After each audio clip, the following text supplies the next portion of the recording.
program and control. I'm a businessman, yes, I'm an entrepreneur. Oh yeah, I'm a businessman, yes, I'm an entrepreneur. Oh yeah, I'm a businessman, yes, I'm an entrepreneur.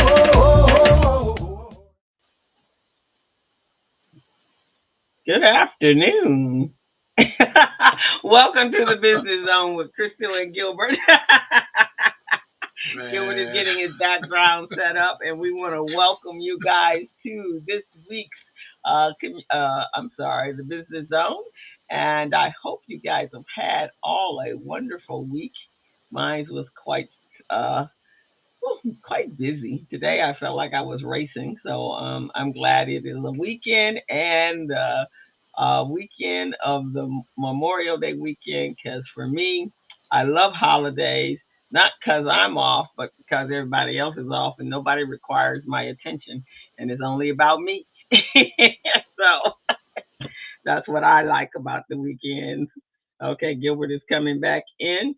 So hope you guys have had a great week and looking forward to having a safe and great Memorial Day weekend with your family. For those that are military, we want to thank you for your service. And I truly mean that because I have a number of family members myself that are in the military. So and was in the military and served our country. So I just want to thank you all for the service that you did for our country, even as crazy as our country is right now. Hey, Gilbert. man, I don't know what's going on here, man. This is crazy. Folks, Well, welcome to the Business Zone. We apologize for that little minute interruption. The Russians are trying to talk to us, and we don't have time for them. now you sound like a conspiracy Conspiracy theory. theorist. Yes, folks. So if you're just tuning into the Business Zone, this is the Business Zone with Crystal and Gilbert. We're on every Friday from 3 to 4:30. We have a very special guest today, and this guest is going to let you guys know a little bit about the mental health, healthiness. The health is very, very important, guys, in order for you to make good decisions, lead an effective group, or do anything to that effect. Your mental must be in order. So we're going to be talking about that today and how you can use that in your business in order to succeed and grow that business.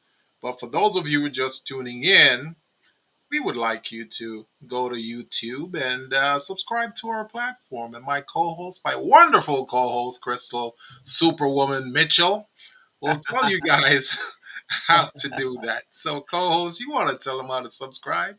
I do. So I want you to utilize this QR code right here and actually hit that QR code, and it'll take you to our YouTube channel, and you can hit that subscribe button, and that way you will be notified every time we go live. And so you'll either get some an amazing conversation with guests that we have, and or you'll get Gilbert and I doing a class and session on anything that pertains to running a successful business and just our input on life and business, the business world.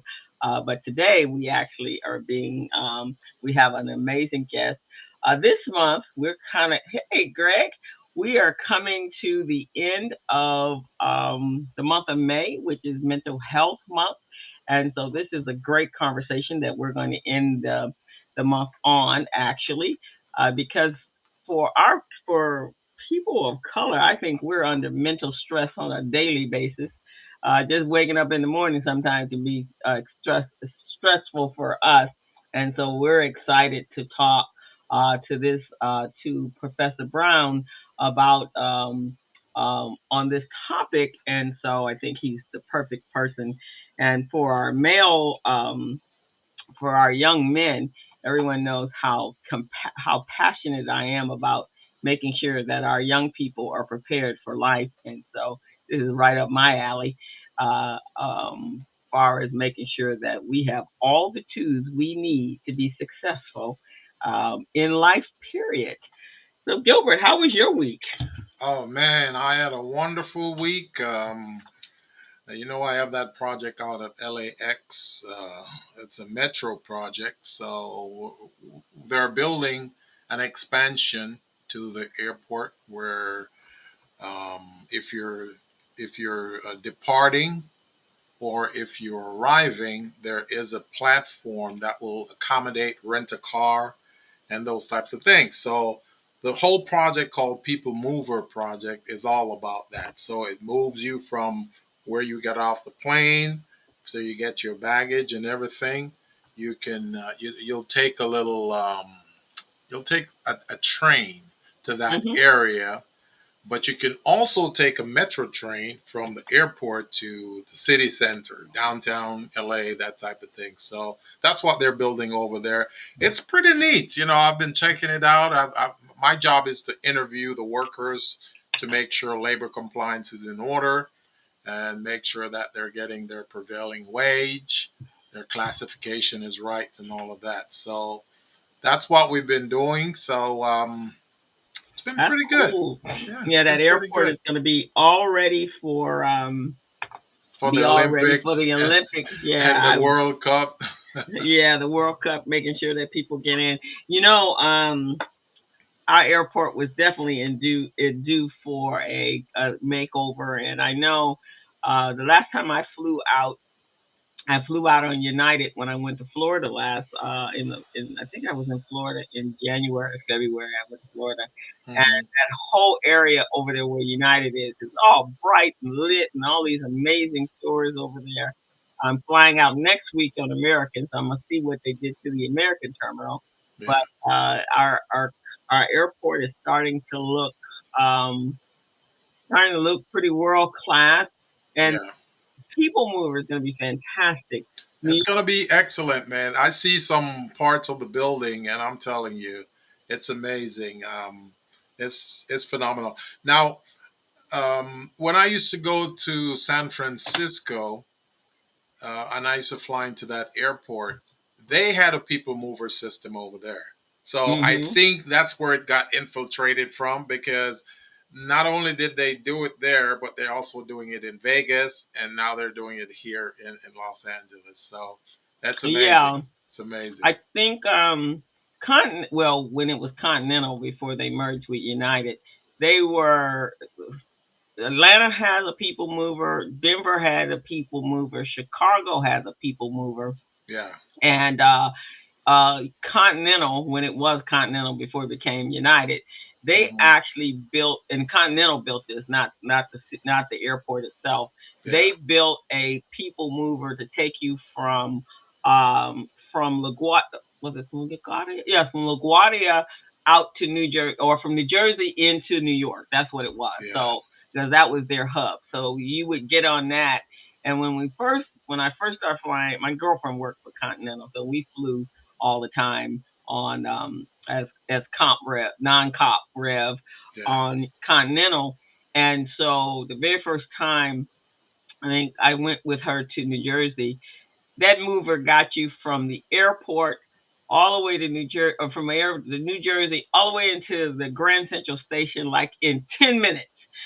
And they You, spent you, over a you, million you know dollars. you know why they did that, right? Because they didn't want visitors to see the dirty parts of New Jersey. So they set up that people mover and just directed them straight ahead, like Yeah, it was cattle. like a high speed train. So I'm looking forward to that. In DC, you Oh, yeah. literally can go to the people move. You can go to their public transportation, and it takes you right into the airport. You get off at the terminal for the airport, and then you just take that right on in. So no one has to drop you off. Since you're operating via public transportation anyway. So Yeah. it worked. Now LA got some work to do still on Yeah, they our have a public. lot of work to do because they, Yeah, they have to compare with the Dallas, I think it's Dallas Fort Worth Airport. And then you also got to compare with the Heathrow Airport in England.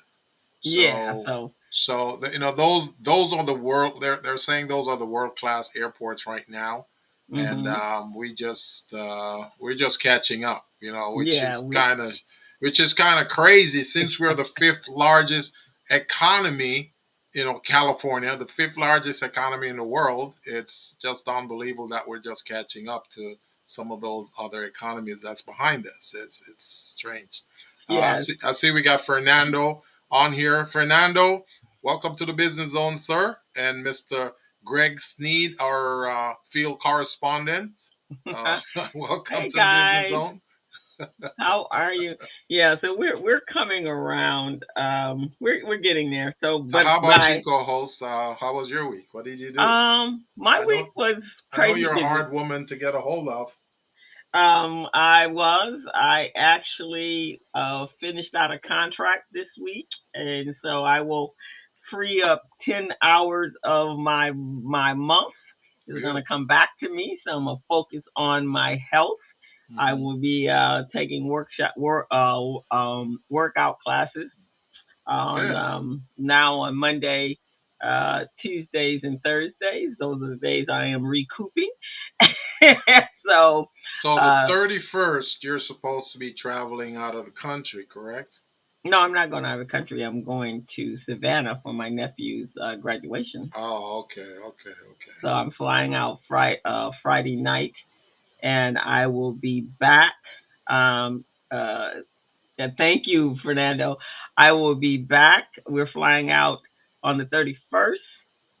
No, actually, we'll be gone on the 30th. So we're flying out Thursday night, I think, or Friday the next morning. So we will not be on air next week. We will be running a repeat, and then I will be back on that Sunday. So we're flying in and flying out to Beautiful, Savannah. beautiful, Yeah, we beautiful. ain't gonna be there that long, but my nephew, I am so excited. He's getting his BA, and he is graduating from SCAD, which is the Savannah College of it's art. It's a art and graphics and film director. That's what everything is dealing with the creative arts, and so that's where he's gone to school to get his So BA. when he graduates, he'll probably get connected with Tyler Perry over there, right? Because since Tyler run all of Georgia right now with his production houses, so Well, he's back home, so he's not staying in Georgia. oh, okay. He came back home in November, so we're going to get him connected here with the industry. So I always say that you're supposed to build your network before you need it. So I have Yeah. a pretty extensive network, and so I have a number of people that are in that industry. So he's doing some internships with some of those to introduce him. One of my clients actually has a casting company, so he's learning. She's a casting agent, and her husband's a director, so he's kind of doing some stuff with her. I got a couple of people that have created are filmmakers, so he's doing some stuff with them. So Co-host, I made an observation about you. what? I don't know if you've realized this, but as a business coach, you help small businesses, you do amazing things for them. Your knowledge is invaluable. Mm-hmm. And you carry the same thing over to the family. You do the same. You provide business coaching service to the family as well, because you got your niece in Egypt, you got your nephew in Savannah, Georgia, and Uh huh. you got these kids in the biz camp program that Uh huh. you're just bringing everything around full circle, man. This is amazing, man. That's why I call you Superwoman, because Thank you. Thank you. you're Thank just you. phenomenal. Well, I appreciate that. In fact, my nephew is going to be working with me. He's going to be interning with BizCamp this summer. So Very he good. gets started next Tuesday. And so, you got to, well, look, here's the deal. If you have resources, if you're not bringing your family in, Yeah, then yeah, it starts at home first. right. And I want him to build his network so he can start with my network. And I have my girlfriends. I got a couple of her kids there. Hmm. I'm coaching them. Yeah, And that's I have amazing. some other friends that also have utilized some of the boys, especially the boys. So Yeah, girls can kind of and Dr. Brown will probably we'll talk about this as well. Girls can seem to make their way in some cases through the business world. They're a lot more accepted, I guess. Yeah, Men have a because they're hard pretty, time. right? They're pretty, and people do stuff for them. They got that pretty privilege, right? Well, But they're but not the threatening. guys have to. They gotta bust their butt to bring up build their structure, their frame, and build their financial resources, right? Yeah, they got, well, girls are, I guess, a little less threatening than men are in the world that we live in when it comes to us as Black people. So girls can find their way a little bit easier in some cases, not always, depending on the industry that they're going in. But our young men need all the help that we can get, and um, I was just telling my sister today, I said, I am so proud of our boys, because, her and her husband are amazing parents, and our young men are 20. The oldest one is 29, and the youngest one is 20, just turned 27.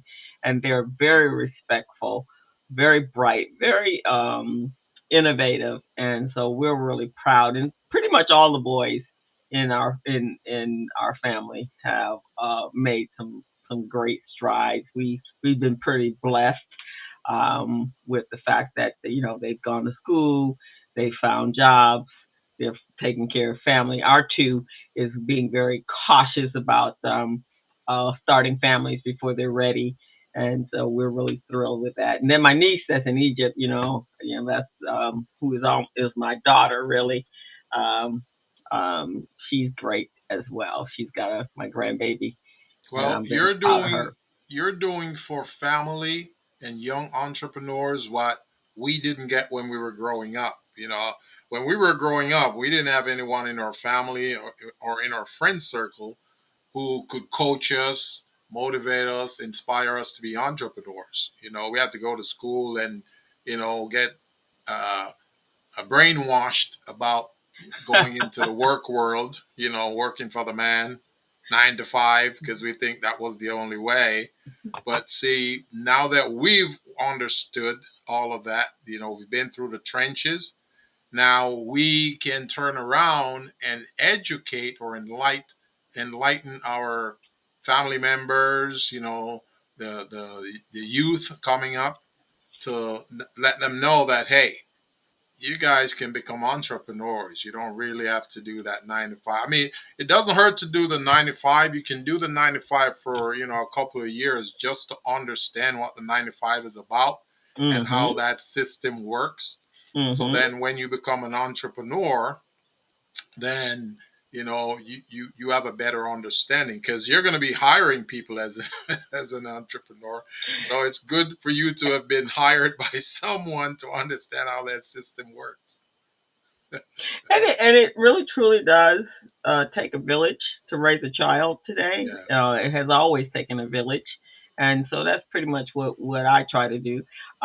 So speaking of that, because I don't think I've spoken to you since we had our business plan competition for the fall session of Biz Institute.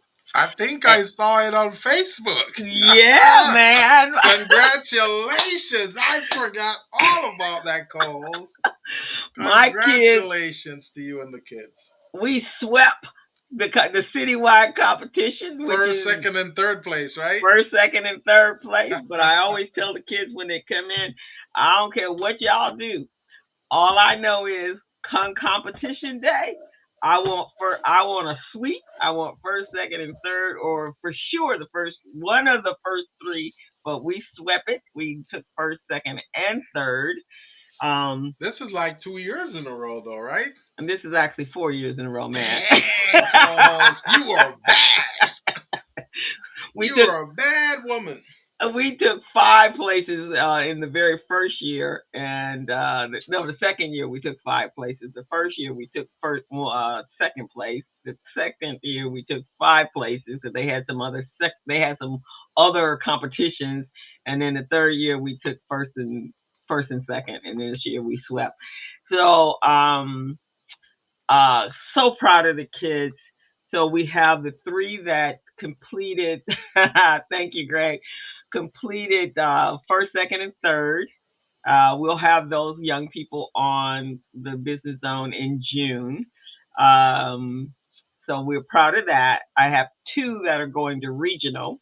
And so hopefully they will place first or second. And then hopefully they will have the opportunity to compete in the national competition for Nifty Network for Teaching Entrepreneurship. And third, they may even get to move on to international, like one of our other girls. So And I'm sitting on cloud nine going into summer biz camp. I'll be writing a book about you soon, co-host. Maybe I can collaborate with our next guest and we can write a book on you. Yeah, so Miss Rhonda and I, Miss Rhonda Holbert, we are very passionate about the Biz Camp program and Biz Institute, which is a program for our audience that introduces young people to the world of entrepreneurship and help them create a business. And then at the end of each session, they compete in the competition. So the kids are actually, thank you, Patricia. The kids have actually competed in, as of last Saturday, competitions. And so they did the Los Angeles Urban League one, then they did the citywide one, and a couple of them are heading to the regional. So very Well, proud of them. you definitely deserve all the kudos, man. You've been doing great with those kids, and thanks to you and Miss Rhonda for helping these kids. And of course, I'm ready, willing, and able to help out anytime I can to help them with their business structure, their back office, setting up and doing capability statements, all of those good things. Well, So, thank you for that much as well. So this camp starts June 10th. mhm, So my work is going to be I'm be dedicating my summer, July and June and July to the kids, which is what I do every summer. So I'm looking forward perfect. to it. Well, Perfect, awesome. perfect, perfect. So, with all that amazing accolades, let's see if we can bring on our next guest and get his accolades too. See if we can throw him some flowers as well. All righty. All righty, everyone. Want to introduce, we're going to bring in Dr. Robert Daylin. I think that's pronounced Dr. Robert Daylin Daylin Brown. Brown. And I want to welcome you to the Business Zone with Crystal and Gilbert. And so let me tell you a little bit about him, and then we're going to let him just jump right on there and start talking about why he wrote the book that he wrote. But more importantly than that, Dr. Brown is a writer. He's a men's development coach and a college professional in Southern California with 25 years experience in education. He's also the former West Coast Regional Director and current executive board member of Groove Social Fellowship Incorporated, an organization increasing the college graduation rates of Black men while promoting ethical standards and academic achievement, social fellowship, and service to the underserved communities. And so he's written this amazing book. I met him at Dr. Rosie Milligan's Black Writers on Tour Expo, and so I was so impressed with his book. But his book is called Joker to King, uh, Your Comprehensive Guide to Manhood, and there he talks to young men, 18 to 25, and helping them navigate their way to from boyhood to manhood. So welcome, Dr. Brown. I appreciate it. Thank you so much. Thank you for allowing me to be a guest on the Business Zone. This is awesome. I appreciate this. Well, Welcome to the we're Business Zone, Dr. Brown. You have been amazing based on your accolades. So now we want you to tell the people what you do and how you do it. All those and magic why you do what you and do. why you do what you do. So, I'd so, be I'd be happy to. I'd be happy to. so tell me about first of all, tell me about your program and how it got started, why you Mhm. decided to start it, and why did you select those group of young folks? Right. Well, the Joker to King idea actually started way, way back in 2013 with my brother. Um, my younger brother DJ, there's a 19-year age difference, and he challenged me. He asked me to teach him how to be a man. His life was falling apart. He was 21 at the time, and he wasn't going to school and the job. He wasn't going to work, and he asked if he can live with me. And what we did was we put this idea together. Yeah, you can live with me, but you got to go back to school. You got to get a job, and you're going to pay 30% of whatever you make on that job to contribute to the house. And so that was January 2013.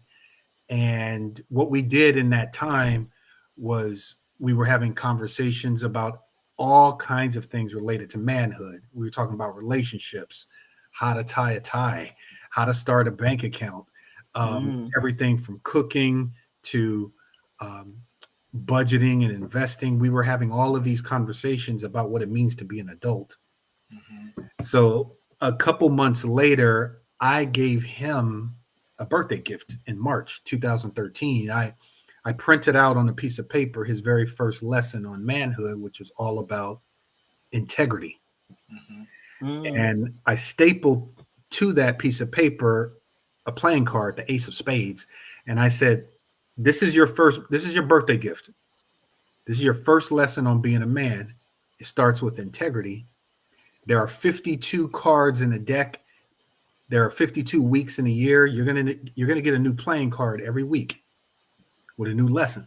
I like that strategy. And if you can make it through all 52 weeks, that means your birthday is going to come around again. And I got an awesome gift for you. That's the motivation. Wow. And I think what ended up happening was he jumped on the idea, and every week we had a new lesson, right? Yeah. All of the spades in a deck of cards represent the mental health lessons that have to do with mental hygiene, trauma, confidence, your purpose in life. All of the diamonds in a deck of cards represent the financial lessons, like how to have a side hustle, how to start a savings account, the beginnings of investing. All of those lessons are the diamonds. The clubs represent all of the physical health lessons and managing your environment around you, like how to cook, how to travel, how to buy a suit, how to be anti-sexist. All of those lessons were in the clubs. And then the hearts represented all of the lessons on relationships, right? Everything from networking to how to master small talk, how to be selective with your friends, how to be the parent that your future kids are going to need. All of those lessons were in the hearts. And when we were having these conversations, you could see his life is changing. Yeah. Right? His life is changing. About 5 months into this, he made a comment to me and said, you need to get all my friends in the room and tell them the same stuff. And that's when the light bulb went on in my head. I have 52 lessons here. Yeah. I could put them together. I got 52 chapters in a book. And let's see if the world will respond to this. And it took me about 2.5, 3 years to really put the book together, because I wanted to make sure it was done right. A professional artist with the book cover, a publishing consultant company, in order to market this thing on Amazon and in person online. And so the book was launched Father's Day 2016. Awesome. And that week, it was the #1 downloaded self-help book on Amazon. That's amazing. That's amazing. And there are a lot of self-help books out there. Yeah, but, they are. But for this one to hit the #1, right now, because it's different. What surprised me was it actually hit #1 in 2 categories: self-help and gender studies, which surprised me, because gender studies is filled with women's studies, LGBTQ books, materials, self-help, all fascinating books, but not a lot of books hitting #1 in gender studies for young men. I think the anti-sex piece that you talk about led into that. You see what I mean? Anti-sexism, yeah. Mm-hmm. Yeah, that led into that because anti-sex covers a lot of areas. It covers the female gender, male gender, and then the LGBTQ. So that's a perfect platform for that. Now, let me ask you this question. Do you do anything with entrepreneurship? You know what? One of the things that I do, because I do not claim to be a professional business person. I'm a professor and an educator first. That's okay. And I'm actually in training to get my license to be a clinical counselor and a therapist. That's okay. Awesome. That's where Coach Crystal and I come in. Exactly. But as a published author that is marketing my own book, I have to be my own business. Yes. Yeah. I have to learn how to market myself. One of the things that my brother DJ and I did when he was living with me, we would have these small challenges. Yeah. And so we woke up one morning and said, okay, your challenge today, we're going to see who can do this first. You got 24 hours to make $100. Mm-hmm. But you can't go to your job. You can't do anything illegal. Can't take it from the bank. And it was those kind of challenges that we would put together in order to jumpstart that hustle, jumpstart that business mindset, And he actually won that challenge. Because he was younger, he's got all these different things in his mind that he can access, right? And he is the business-minded one of the family, One of the beautiful things that happened as a result of all this is he started his own photography business. He went back to school, finished that associate's degree, transferred, got that bachelor's degree, and just this past Saturday, we celebrated him with his master's in business information systems and data science. Awesome. That's congratulations. Amazing. So that's your work has come full circle. Just your input in him. So let me ask this question. Did you get yours from your father? Because obviously you were transferring information that you had received to become a healthy male. And solid in his masculinity. Did you get that from your father or an uncle or someone in your family? You know what? That's a good question. And the answer is no with my father. My father has 6 boys. I'm the oldest. I was the oldest. And my brother DJ was the youngest. And he was an absent father, 6 boys, 4 different moms. Took off, and at many times during our lives, we really didn't even know what state he was in because we just didn't know where he was. A lot of times, writers will write the book that their inner child needs. This is the book that I needed when I was a kid. Yeah. The other thing is because I'm a professor and a researcher, I wanted to write a book that was founded in research. And so I looked at what the sociologist said. That's why it took so long. It took 3 years to write the book because I'm looking at what sociologists, psychologists, what the experts say young men need in order to be healthy men. Plus, you had to glean the data and validate it, make sure that 1, it makes sense, and 2, it's appropriate to that group of the audience, that young group. Right. Yeah. That's why I researched. And number 3, because each chapter starts with a story in my own life, I'm pulling from my mistakes. Yeah.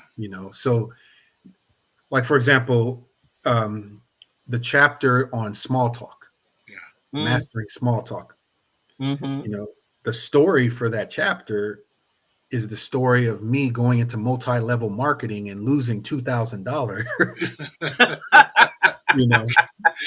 We all can relate to that, man, because at some point we all got into that multi-level. But but I learned how to master small talk. I had a high level of social anxiety, Yeah. and one thing that I learned from that experience is how to cold call people, how to talk to people, how to talk to strangers and let them know just anything. Hey, how you Mm-hmm. doing? This is what I got. That kind of thing translates into stronger communication skills, effective interpersonal skills. All of these things build healthy manhood. You know. You know, I want to take you back a little bit to the deck of cards, those 52 cards, right? Yes, yes. With 4 different suites. So, in business, there are 4 categories in a business, 4 categories that really makes up the back office and its operations. We got the business planning, the general operations management, business development and marketing, and then cash flow management. Got to have that money in there, right? Gotcha.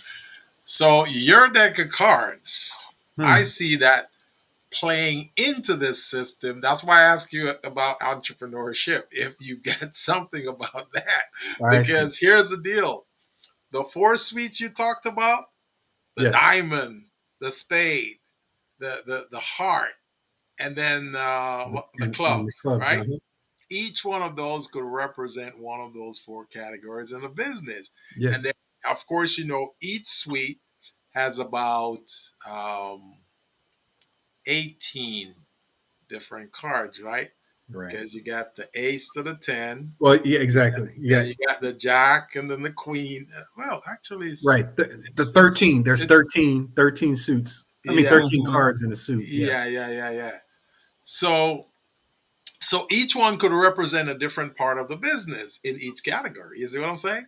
That's right. And you know what? The beautiful thing, Gilbert, about what you're saying is Yeah. it's the same thing I teach to all my students, Yes. because I'm a writing instructor Yes. and a communications and critical thinking instructor. Yes. One of the things that I tell my students is, when you're trying to express yourself and you want people to come onto your side of anything and Right. impact and influence them, one of Yes. the Mm-hmm. first things you need is actually structure. Yes. Mm-hmm. You Yes. need your message to be attached. Structure is like the skeleton of the body. If I That's didn't, right. The if I infrastructure. if I didn't have a skeleton, all my Yeah. muscles and everything would just fall apart. That's right. Mm-hmm. But and so for this Joker to King book, the deck of cards provided that structure. Yeah. 4 suits, 13 cards each suit, two Yeah. jokers. And I'm attaching to each one of these pieces a message that's related to each one of those categories. Yeah. You know what I Yes. mean? Yes. Yes. Um, so if you were to write a business book, you're Yeah. right. You'd have We gotta talk, brother. We gotta talk. well, one of the things, hey, I'm telling you, one of the things I do is I help people write Yeah. their stories. Yeah. I have a friend who just contacted me for help in writing a book that has to do with credit scores. Mm-hmm. Mm. And how can I create a book Yeah. that people are going to want to pick up, that's Right. engaging, that actually is entertaining, about a boring topic called credit score? Right. Right. Did you hit Exactly. them with the cards on that too? Did you? And because I'm a creative writer major, Yeah. I'm drawing on this creative writer.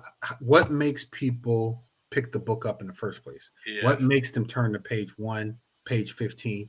What is the gimmick? What is the structure that we're going to attach this thing to? And then once we had that conversation, that light bulb went on in his head, and now he's excited.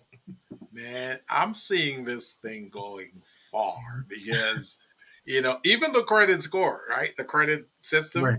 you can use those 4 suites of cards in there too. You Sure. see what I mean? Exactly. Yeah, Just exactly. divide that up into 4 categories and then hit it with that 13 for each one of them, right? Because each day or each week, you're going to do something different. Well, see, you know what? I'm gonna plant a seed in your head, Gilbert, right now.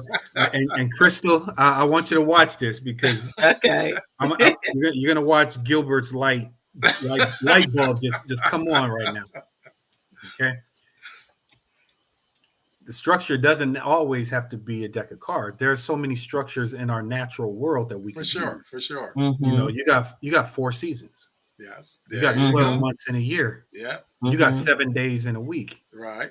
There are lots of structures that you could use to attach this thing to. Mm-hmm. There was a woman who wrote this book for teachers. It was a self-care for teachers. Mm-hmm. And she structured her book according to the 4 seasons. Yeah. Right? Winter, spring, summer, fall. Right. Mm-hmm. And she saw that as a better structure than the 4 suits in a deck of cards. Right, right, Mhm. right. Because of the words winter, spring, summer, fall, Mhm. and how to attach those to what the teachers are going through during the Right. school year. Right. You know, so it really depends on what it is that you're trying to send out to the world and finding the right structure to attach to it so you can market this thing and sell it and people will buy it. I love that. I love that.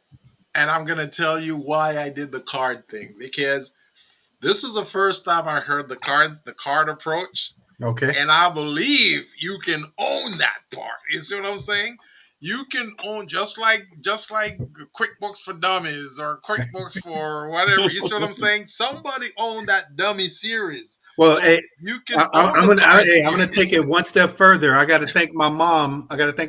For this, because last year she says trademark the name. See? Yeah. See?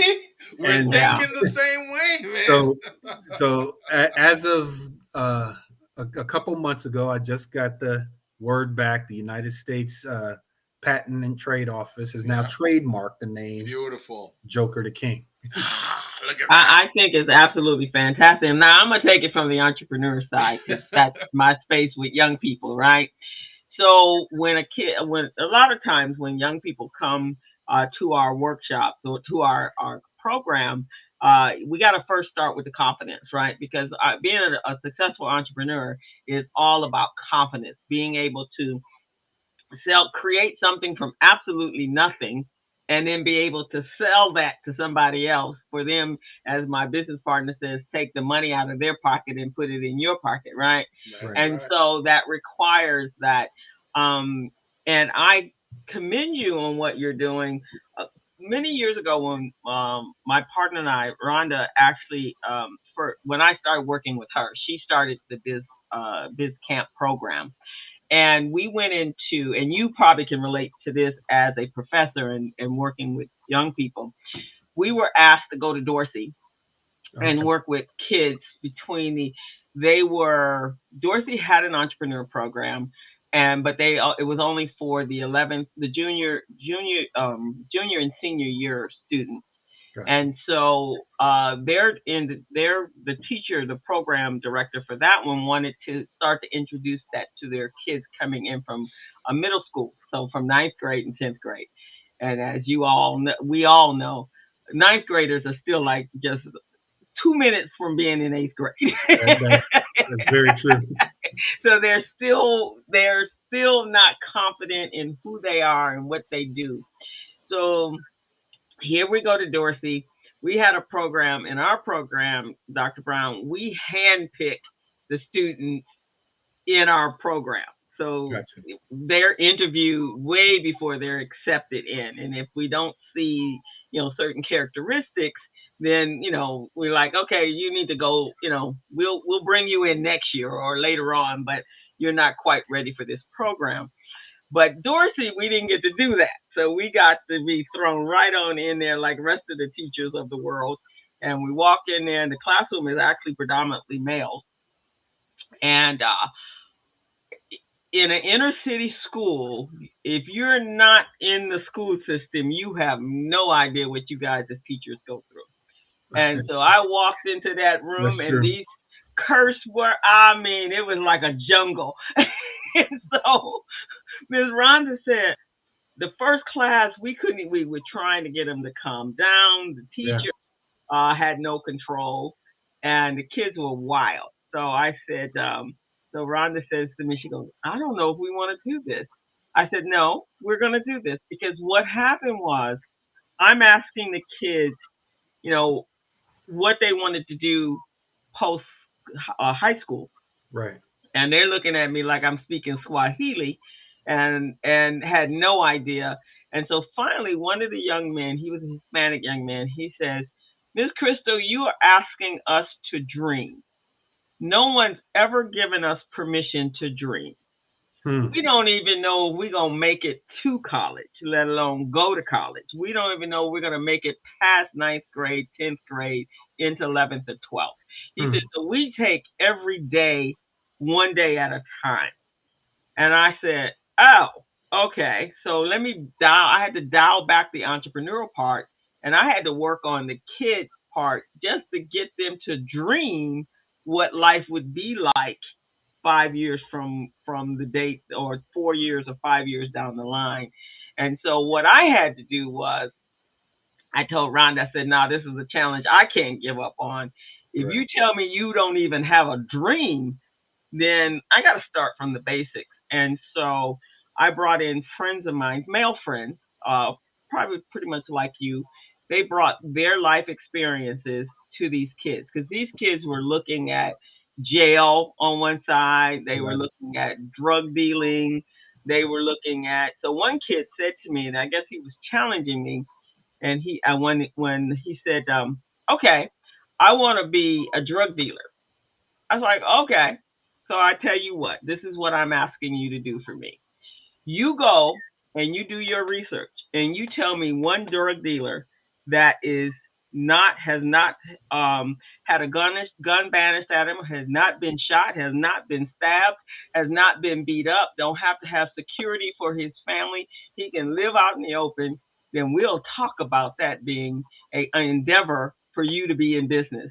And he went, and I said, "You have 2 weeks to make that happen for me." And so, of course, 2 weeks came. I said, "Where's my report?" He says, "Why did you have to say stab?" I said, "Because that's part of the game. You are not going to make it in that world to be a business owner of a drug dealing operation unless if you're going to come through it safe, and your family, not just your wife and children, but your parents, your sisters and brothers." So finally he came back to me and he said, "Miss Crystal, what about construction?" So But you know what's interesting about that is you have this kid who says, "I want to be a drug dealer." right. What about construction? As if those are on the same plane, Yeah. in the same universe. And a lot of it is because in their heads, it is. Yeah. It is. There's this idea, real simple idea. What gets repeated gets remembered, Yeah. Yeah. right? And these students, these kids, they have these messages that get repeated. They're listening to music, they're watching Mhm. Power and Empire and all these TV shows that Right. are telling them, you can do this too. Yeah. And so they, Exactly. they think I can do this too. I can Mhm. be like that guy. That Mhm. guy made a mistake on TV. I wouldn't have done that. So I can do it better. And there and it's a very immature way of thinking about the world, because the world is feeding all these images to them and they're not processing it appropriately. Yeah. Right. And as you said, on television, it looks glamorous, right? So Oh I yeah. brought in one of my mentees who had, when he got out of college, when he got out of jail, he was in prison for 20 years for, as he calls it, being a mixologist. This was during the crack era. Uh, And so he went in jail. His baby girl was infant, and he came out, and she was 20. He had no input with her. He said, "I went in jail, they had pagers. I came out, they had iPhones." He said, "That's how much of life." So I told him, I said, "Kevin, here's what I want you to do." I said, now I had just gotten them to the point where there was no cursing going on, no disrespect. And I had told them, this is your conduct is, you need to pretend that this room is full of not your mother, not your father, but your grandmother and your minister and your priest. That's mm, how we need to conduct this classroom. And so, no cursing, no disrespect. So I had gotten them under control in that space. And I said, and this is an elective, so I can ask you to leave at any given point in time. This is not a curriculum where you have to be here. This is an elective process, and I'm Right. in control of that process. And Right. so Right. they respected me for that. And then I told my colleague, my friend, I said, so, okay, Kevin, I need you to come in and I need you to give these kids the real deal of what prison life is like, minus cursing. But I want you to be able to tell them that that is not like going to day camp. That is real deal. And so he came in and did that. And then I have another friend that's a speaker, and he had his life got turned around by his grandfather because was heading down that road. He saw a kid killed in front of him, and his mother sent him to his grandfather in Arkansas, and he spent his formative years there. And so I had him come in, and at that point, then we were starting to reshape these kids' thought process. So what you're doing is something like that. Our kids need to have intervention at a very early age so that they can divert the process of the Yes. journey that they're about to take. Yes. And Yes. so it sounds like to me that's what your book is doing, helping give him that framework. You know what? I just had this conversation just yesterday with another gentleman. We were having this conversation about our own lives and how our own lives got changed. And Mm-hmm. every single kid, with zero exception, every single kid deserves one person to come into their life and just knock them on the right track. You know, they're moving down this way. You need one intervention, because without this intervention, it could be anybody. Most of the time, we hope it's a parent. Mm-hmm. Right. We hope it's a parent that can steer a kid on the right track. But a lot of times, the parents don't know what they're doing. They're the ones that created this kid. Yeah, exactly. You know? And they're trying to survive. They're trying to, and they got their own external dramas, right? So sometimes it really requires that outside person that the kid will respect, actually more so than the parent, because you're taking the time to invest in them. So so when Gilbert talked about entrepreneurship, so I had to do that before I could even get to entrepreneurship, right? And then what I did was, and it's also that personal, and as a professor, that personal interaction with a kid. So each one of the kids, I went around to see exactly what they like, what they're passionate about. Then I brought my colleagues in that were in that area of expertise. And then in some cases, I had to bring books in. I had these two twin boys that wanted to play. They were from the Dominican, and they wanted to play football, soccer. I had to find out who their individual idols and were in that space. And then I went and found all of the literature I could find on twin athletes in the professional sports. Mm-hmm. And from tennis to swimming to football to baseball and to soccer. And they're like, oh my God, I can be. So now they started to dream. And so it just took that extra. So the rest of the class, the rest of the 12 weeks was quite inspiring and impactful. The first and a lot of different. And a lot of it has to do with that relationship with you. Yeah. You know? That's the cornerstone for all these success stories. Is that's another thing. There's zero success stories out there. Yeah. Without a relationship. You got to have a relationship with someone who's going to help you. Mm-hmm. Yeah. What do you I see you're a male development coach. So what does that look? And is that what you teach at what university? Where are you at a university? I work in San Bernardino. Shout out to the Wolverines over at San Bernardino Valley College. Okay. Now, I'm an English professor. I'm a writing instructor, African American literature, and critical thinking. Right now, my book is the book that I'm using for English 101. So what? So that's an amazing achievement. You know that, right? Well, because they don't let us bring in our own books. Well, see, here's the thing, Gilbert. The one of the things I learned about being here at this community college district is how much um, control I have over my own destiny. Yeah. What That's good. if I'm going to be a professor, I'm going to do it the way that I want to do it. If I'm Yes. going to be a Right. business owner, if I'm going to be a medical doctor, if I'm going to be a lawyer, I'm going to do it the way that fits me and my personality and Yeah. my style. You Mm-hmm. know, You do um, know that's unheard of, right? That you get to bring in a book or tell them that, hey, I would like to do it my way, because they got their systematic thing you know from what, Gilbert? 400 years ago. This is where I'm gonna have to disagree with you, because in the college and higher education, you'd be surprised how many professors are using their own books. Really? Mm-hmm. Yes. Mm-hmm. Man, Oh, when I was in the university, I went to Binghamton University, right? And one of the things I wanted to do, I wanted to get my PhD so I can write books for the classes.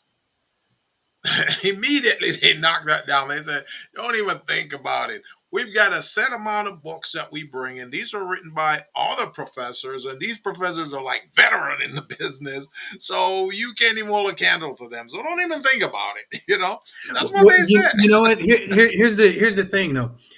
See, I used to teach math. I used to teach middle school and high school math. Uh-huh. Right.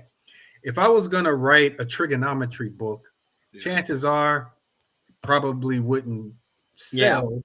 Trigonometry has been around for years, hundreds of Mhm. years, centuries, Mhm. right? Mm-hmm. Trigonometry. What am I going to do differently? What am I going to say differently Well, about you could trigonometry? Now, the thing is, though, but here's the thing. I'm an English professor, Mhm. and English instructors are teaching writing. They're using novels. Some people are using Mm-hmm. writing handbooks, nonfiction, fiction. The beautiful thing is, English instructors, we choose what we have the students read in the class. Mhm. That's the one beautiful thing about English. I We see. get to choose our book. Yeah, I see That's what you're when saying. that's when the light bulb came on. Hey, if we get to choose our book, you know what? Mhm. We're gonna use my book because I know my book works. Yeah. I see. Mm-hmm. That's an Right? exception right there. I see what So you're it's an saying. exception. Yeah. It's an exception. Yeah. Mm-hmm. I And I see Right. what think you're even saying. if you came in on a junior college level, just like that program I did at Mount Sac, we did at Mount Sac, Yeah, Gilbert. That yeah. was my Yeah. curriculum, not theirs. So I think on those levels, you get much more impact out of teaching young people. The Nifty program is actually in.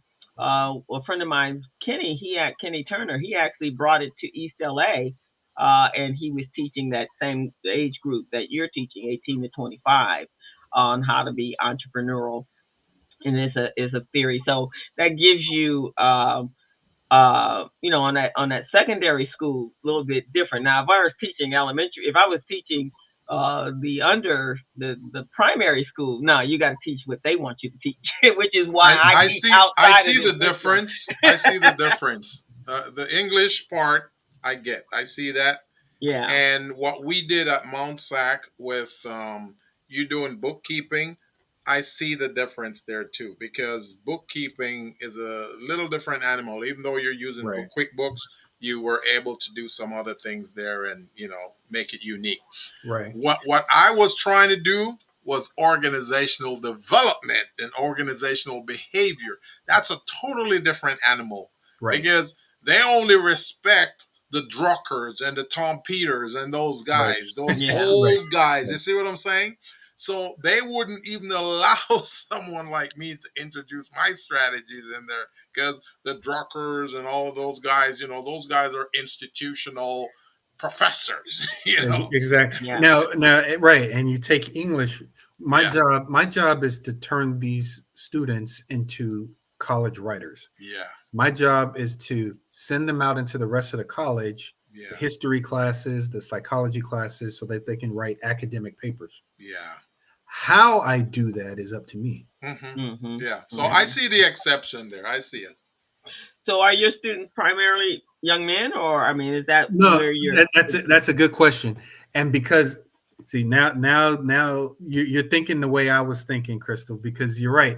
I wrote this book for young men, Let me see it. Hold it up. And Let me see it. and I'm going to teach.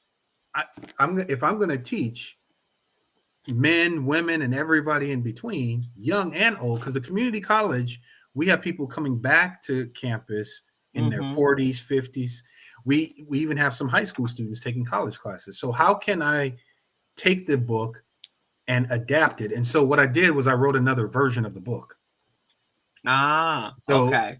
So instead of a comprehensive guide to manhood, it's a comprehensive guide to healthy adulthood.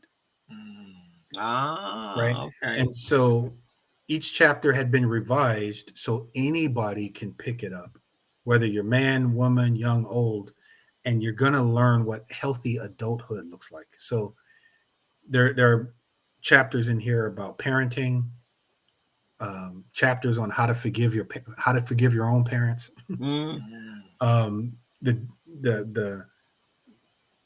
The interplay between masculinity and femininity, how to drink like an adult if you are a drinker.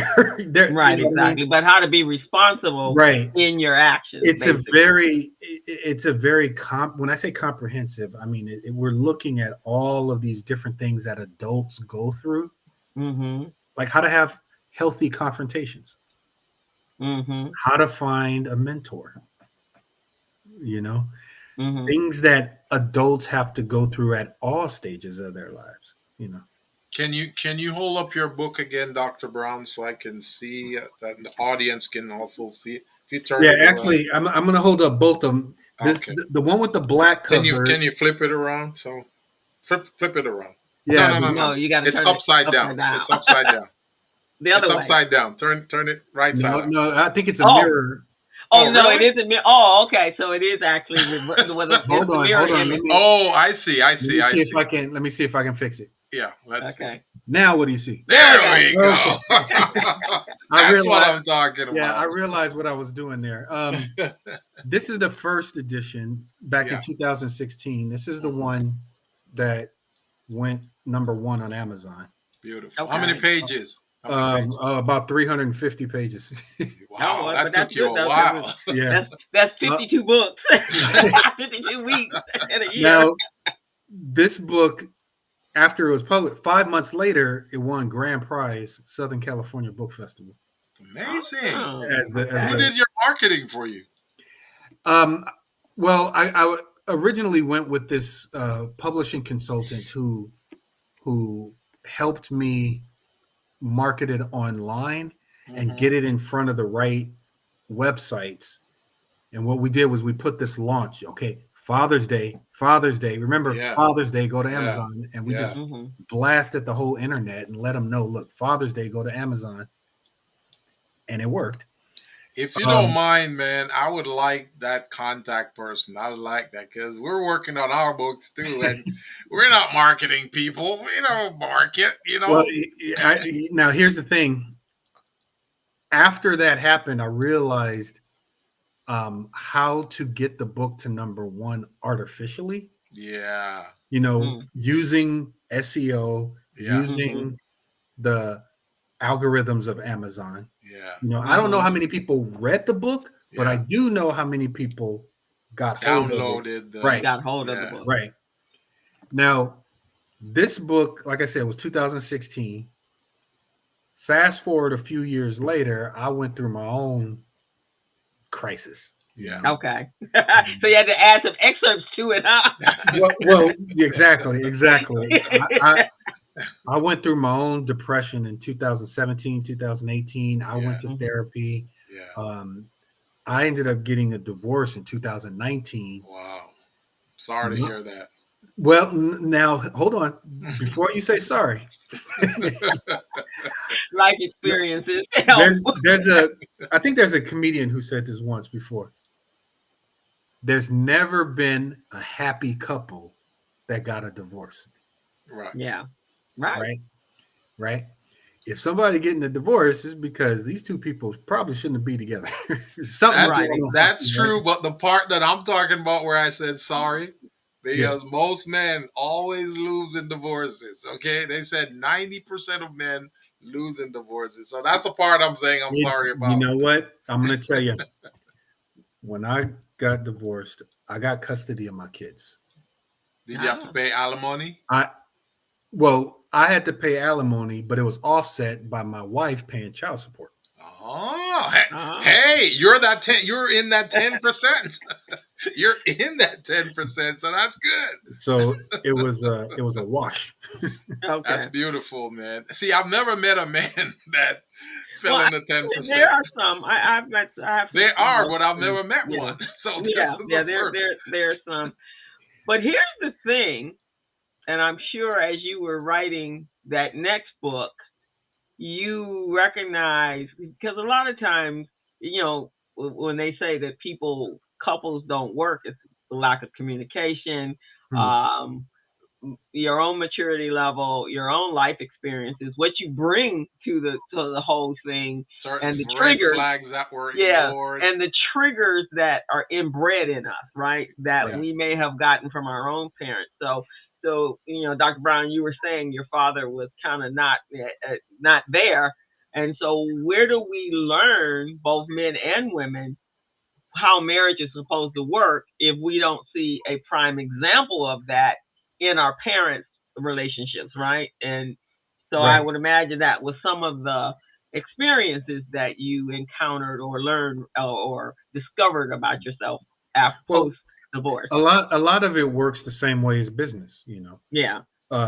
Business, marriage, right, building a house, getting an education. If you haven't done it before, you have to find a model somewhere of somebody who has done it before. And one of the things about marriage specifically is marriage is a very, very, very unique institution in this country. It's probably one of the most unique ones that we have. Yes, it is. From an emotional standpoint, marriage shines a light on the hidden things that you don't even know about yourself. That's true. Right. Yeah. And that's important because we need to get into relationships so we know what we like and what we don't like, The thing about my particular marriage was, you know how a lot of people have a business, a restaurant, a tech company, and this business might do well, but maybe after 15 years, they sell the business or the business closes. Would you say that business is a failure? Well, it depends on if they sell it for a decent price or profit, it depends. Right. People start and stop businesses for all types of reasons. I was married for 19 and a half years. Right. Was that a failed marriage because I got a divorce? I think it was a successful marriage. We produced two amazing kids. We had an amazing 19 years of, well, not an amazing 19 years. It was not amazing because we didn't really fit, but we did travel. We did go to places. We did we brought two families together. You got some experiences. Right. And we got some experiences. Right. Now, we were not a good fit, but we knew how to at least stay for 19 years. You know what I mean? Exactly. Right. I don't think a failure. I think that, like I said, you found what worked for you. You brought children into the world. You raised those children, right? And people do grow. When they marry early, they do grow away from each other because everybody is still discovering who they are. And so when you come through that transformation, you may not be that person that you were. Hopefully you were not that person that you were 10, 15, 20, 19 years ago, right? That's exactly right. That's exactly right. Hopefully you weren't that person. That's why the new book came around, because what I did was I went back to Joker the King and did my own lessons. As a 47-year-old, I ended up switching colleges. I ended up losing 25 pounds. I got my finances back in order, and then I'm in a new marriage. So you incorporated a lot of what you learned from that, a lot of your experiences, and even some of the red flags that were raised that you ignored, right? Exactly. Or both of you probably ignored. Right. Right. Yeah. You know, it's just like starting a business. You know, you're gonna have to get the basics of what it's supposed to look like. Yeah. When Mm-hmm. things go wrong, you go to an expert, you find out what did I do wrong? Yeah. And then you adjust, and then Mm-hmm. you so your second business is probably better than your first business, Yeah, right? because the first business that an entrepreneur has, many of them may not know that there's a life cycle. There's a business life cycle. You know, Right. you go through 4 or 5 stages in the business, and then when you get to the fifth stage, that's a stage where you're either ready to do your exit strategy, where you're going to sell it, you're going to pass it down to someone, you either get bankrupt or something to that stage. You see what I'm saying? Right. So when you do the next business, now you understand that life cycle, and that's where you're at. You understood that life cycle within that marriage. So And I now, think Gilbert, we're about to, we know that the first businesses, the first 2 years, there's a very small percentage yeah, of businesses that succeed. In right, fact, there's a high percentage, 65, 75% of new businesses fail in the first 2 to 5 years. yeah, And 80%. then right, and then if you make it to that 5 year, then we got another percentage that's about 20, Yeah, 30% that's yeah, successful and so forth. But if you are an entrepreneur, and I think this is kind of the difference that I have found in my own world. I've been in business for 34 years. Gilbert, you've been about 30 something as well, yeah, right? yeah, Um, I always call myself a Gumby because I know how to adapt to whatever new is coming up, and I can recognize opportunities that are on the horizon, and so I've been able to become a chameleon. And okay, when I first started business, I had a unique situation. I worked in corporate America, and I brought my uh, uh, employer in as my first client. That's what I did, and then I was building my solo practice along with that. So I always had a specific amount of revenue coming in to take care of my basic needs. So I had never actually, and I built a network before I needed it, and that was advice from a mentor of mine. But in 2008, I lost like 65% of my business clientele Wow. because they were highly affected by the housing crisis. They were in the market. real estate industry. They were mortgage bankers because they had money. So I always gravitate to the people that can pay me. Right. So, and then as a domino effect, I had a number of churches that were also clients. So again, a lot of their free flowing money were coming from those industries. Right. So then I had to say, like, wait a minute, I got to flip. So who can pay me during this critical time? So then I start marketing my services to organizations that were getting grants to help people in that time of need. And so I just kind of flipped it.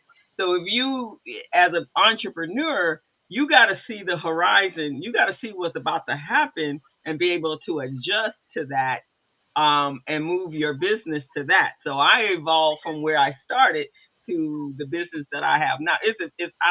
I call it the revision 5.0. And I think in marriages there's kind of a revision on Oh, sure. what Yeah. right what marriage was like in when you first got married, what marriage looks like when you had children and everything was Right. focused on the kids. Then the next level of that is what marriage looks like after the kids leave. Oh, yeah. Yeah. Well, you know what? I'm going to even take it a step further. I'm going to. There are even these periods in between Yeah. kids. I mean, think back. Let's say 2 years ago. Do you think you are the same person, different person? Some things have changed. Some things. Yeah, Do no, you? I'm not the same person I was 2 years ago, 5 years ago. Right. Right. Um, Which I'm means much more that. outspoken now. Well, you see, and that means that if you're married, that person has to be okay with this new crystal, Yes.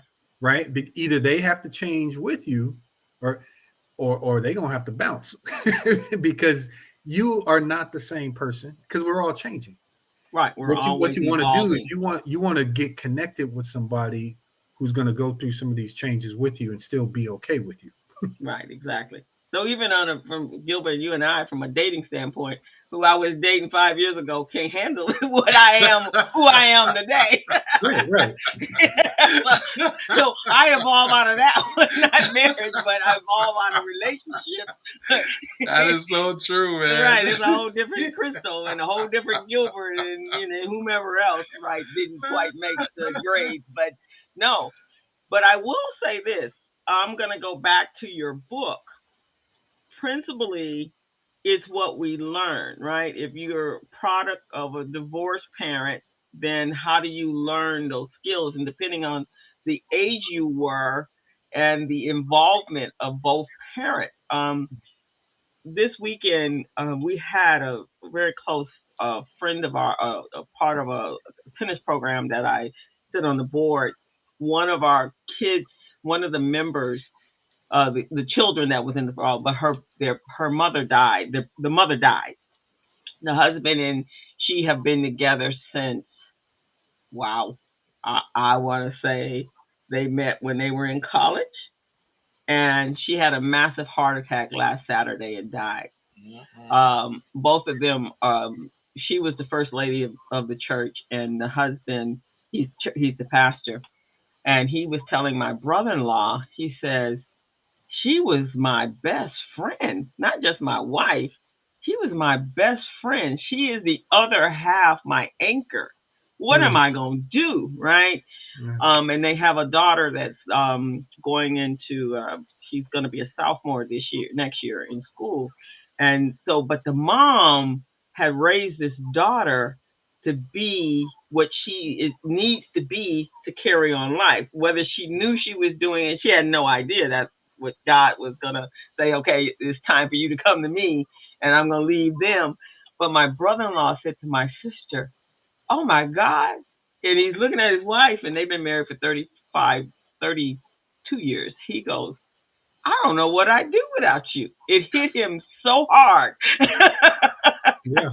He said, I don't even know how I could go on. I don't know how he's going to go on, because the impact of it, and we weren't expecting it, she wasn't sick, it just kind of floored him. He just stopped in his tracks. Yeah. And he looked at his wife differently. And I'm always teasing her, because he always said when he met her, he said, I married up and I ain't losing this at all. So he tells everybody that. And so she's always saying, my husband may leave me. I said, nah, this man has been saying this for 30 something years, that he married up and he knows what he has. You know what? I'm going to, well, two things. Number one, somebody else told me this. Some people think that marriage should be 50-50. Right. You 50%, 50%. Mm-hmm. And the guy said, no, that's wrong. And he says, well, what do you mean? You think marriage should be like 100, 100? You give 100%, you give it? He said, no, that's wrong too. Mm-hmm. He said, marriage should actually be 60-40. Mm-hmm. And the thing is, nobody knows which one has the 60. Both people have to feel like they married up. You understand what I mean? Right. So, yeah. So the percentages is assigned, but none of the two parties know who has the 60 or who has the 40. Right. I think about my wife, my current wife right now. Like one of the things that happens with us, and I've never seen this happen with any other couple before. So y'all gonna have to help me out here, because I don't know if it's just unique to us, but when we're washing let me wash the dishes. No, let me wash the dish. No. I got it. I'm gonna wash the dish. No, baby. Come on. You sit down, you chill. I wash the dish. No, you sit down. I said, y'all arguing over who's gonna do the chores. Right. You want to be with someone who wants to do for you as much as you want to do for them. That's true. Yeah. That is what I mean? Exactly. And if you can find that kind of thing, you got a pretty solid. You got to appreciate it. You got to lock it down. And see, that's rare. That's really rare in the marketplace, because the way the market is set up right now, everyone is about themselves. Everybody wants, gimme, gimme, gimme, gimme. They don't really care about what you want. It's all about their needs. So Yeah. if you have that kind of marriage, man, that's a good thing. That's That's a good awesome. And so back to Joker to King. So since you went back and lived the lessons yourself, do you feel that that attributed to where you are in your second, or where you Oh, are as a just an individual today? yeah. I think who I am now is so much different than 5 years ago. You know, Okay. um, I am very much into the mental health field. I Okay. realized um, I'm into this holistic development. Holistic meaning I want to be financially healthy, emotionally healthy, physically healthy, spiritually healthy, socially healthy. I believe in 100% holistic health. Now, Mm, um, because of that reason, I'm trying to get everybody else on that same page, that's you know. awesome. And I realized just this past year, 2023, I was, turned 51, and I realized finally what it is I want to do when I grow up. I want to be a therapist, yeah. Okay. you know. And once it clicked, because I was already reading the articles, I was already reading the books, I was already listening to the therapy podcast for about a year before it just clicked. Why I could be getting a degree with these? I'm already reading the articles in the book, Yeah, there's a reason why you take a liking to those things. Now, and I wanted to ask you this real quickly. With the second book, The Joker to King, yes, the first one was pretty much about your younger brother who wasn't really paying attention to life and the signs in life, right? So it's like driving on a freeway and not reading the signs. You're just going. You can miss your exit and you don't even realize. Which is So, most people yeah, exactly. operating without direction. Yeah. So, but when you got with him and you presented, the strategy, the structure that you did, and he started paying attention and, start becoming better. In your case, how was that Joker to King played out? What was it that you weren't paying attention to? The got you. signs. For me, it started with the mental health. Okay. The spades. Yeah. I let that go. Okay. And part of the reason why the book starts with the spades is because you have to get your mind right first before you start dealing with money and dealing with people and Yeah. dealing with, houses and businesses and Hmm. food and Love. travel. You have to get yourself right first. Yeah. Yeah. And I let my mental health backfire. You know, Okay. Mm. um, What were you thinking though? You were thinking, that will work out. I don't have to put that much effort into it. Is that what you were thinking? well, actually, no. The thing that caused my crisis was actually my father passing away. Oh, Mm. Now, my father, we found out that he's in Georgia somewhere, yeah, not too far from Atlanta area, right. Hmm. and my uncle flew out there because he was dying. Mm, And my Mm. uncle called me up and says, "You need to come out here, and because he's not going to make it past a week." Mm. mm, And I'm like, I didn't even really know where he was in the country. He's out there, and okay, I bought a plane ticket for that following Tuesday. It was Friday. I said I bought a ticket. I'll be there Tuesday. He died that Saturday before I could get there. before you get there. Ah. Now I'm debating: should I keep this plane ticket? Should I not keep this plane? You know what? I'm going to keep this plane ticket. I'm going to fly out there, and I'm going to see this place, Yeah. Where he was. see where he was. And that entire week, it really messed with my head. Yeah, because you start going back, you start reflecting on when you were a kid, you're young growing up, Right. and whatever was missing that you weren't getting, those types of things. It's Now, like not for me, recessive. Yeah, go ahead. Well, for me, see, my father had always been the person I was supposed to not turn into. Remember, Right. my my mother raised me as a single mom. You know, she got pregnant with me in her second semester of her senior year of high school. Yeah.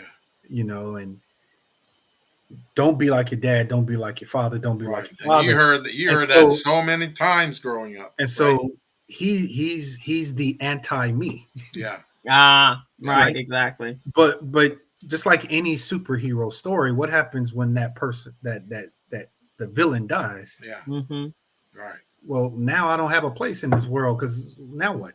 And Yeah, then in exactly. your mind, you're thinking, what could I have done differently? Because Well, go ahead. well, that's part of it. That's part Yeah. of it. The other mental part of it was I never saw what life looked like from his point of view. Right. You know, Right. this is Right. somebody who always did whatever he wanted, Mm-hmm. Mm-hmm. as opposed to me who always did what everybody else told me to Right. do. Mm-hmm. Right. Okay. Right. So there are a And, lot of things going on in your head. oh, I literally snapped Yeah. out there in Georgia. Yeah. I had to call a friend of mine, and she kind of talked me down. I was in a very bad space. Mm-hmm. Right. When I came back to California, I just got a brand new position as the dean of the college. Wow. And I had to be the dean of the college while all this was going on. Yeah. And Wow. everybody said I was like walking around as a zombie. Ooh. I had I had one HR person in a meeting. After the meeting was over, she pulled me aside. She says, "Robert, I'm not supposed to tell you this. So if somebody asks, I never said this, but your ass needs to go to therapy."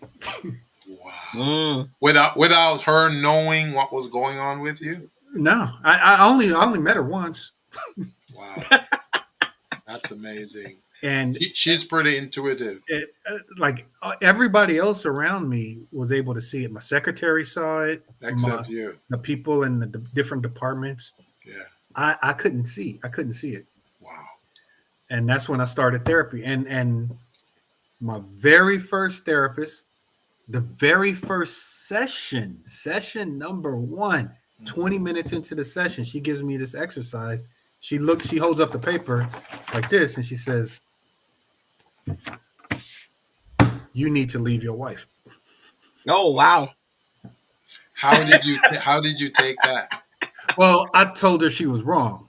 Right. Of course you did. That's the first reaction. Right. Yeah. I said, well, not only are you wrong, but I'm going to spend the whole year of 2018 proving you wrong.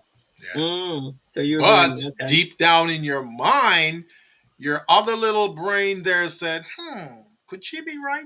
What do I need to do? No. For some people, that's true, Gilbert.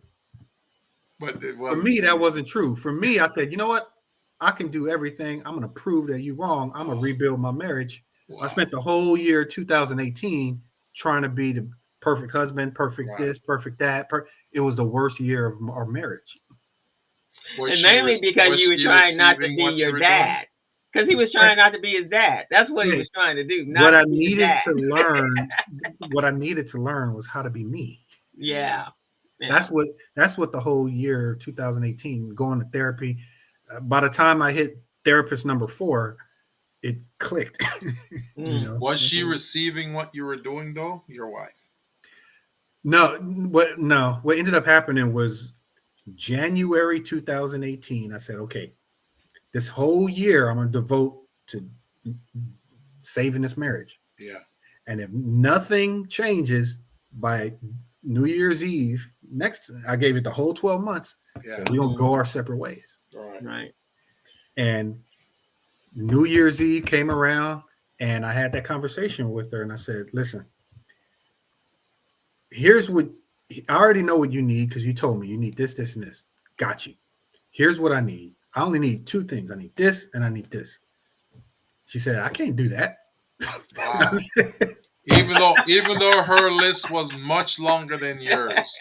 Right. Because I was the one, like, I was the cook. I was the cleaner. I didn't mind doing chores. I would do You're all the I head wanted. cook and bottle washer. So he was accommodating because you Right, just Yeah, said it. You were yeah, the pleaser, right? yeah. right, It's right. your love language is pleasing, Now, and if not, right? it was the shortest conversation we've ever had. I said, "Look, this is what I need." Mm-hmm.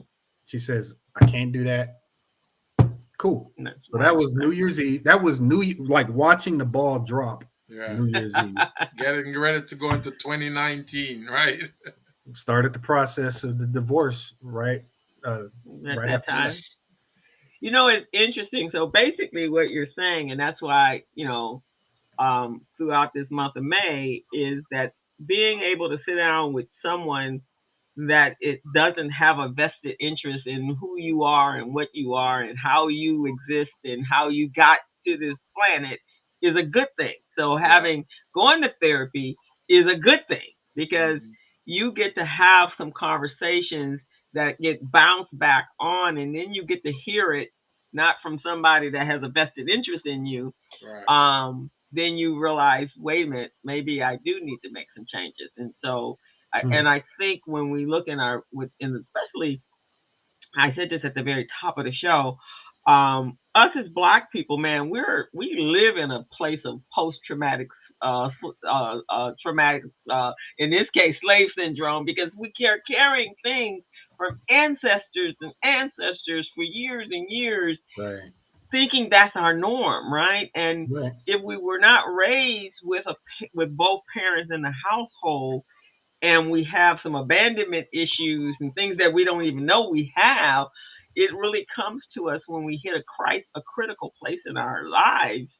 And now you got to figure out how to deal with it. So you have to be able to find those coping mechanisms, and I would imagine that's what therapy um, provides you coping mechanisms and skills that you can work through your stuff.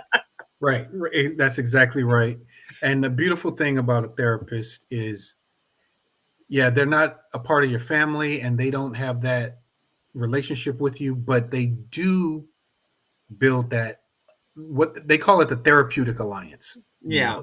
The idea is you and that therapist are going to have a relationship where you are working to really save your mental health. Mhm. Yeah, that You know, therapist is an objective third party. Mhm. So they're looking at things objectively, nothing they're presenting to you in a subjective manner. So it forces you to examine things as you go along. You right. Mhm. see? And it's a medical profession. These folks are trained Yes. to see how you're responding and how Yeah. it's affecting your life, your relationships, digging deep and finding out where these things originated, and then Mhm. shining a light in such a way to not tip you over the deep end, but to Exactly. motivate you to get better. To That get gave you better. a lot of research material for your book, man. A lot. Oh, hey, I'm going to tell you right now, the Business Zone, Yeah. y'all are the very first people to hear this. Yeah. Book number 2 is about to come out I uh, believe you. pretty Awesome. soon. I believe you, man. It's gonna be very different from Joker the King. This book is going to take Joker the King, put it to the Next level. side, Next and level. next level.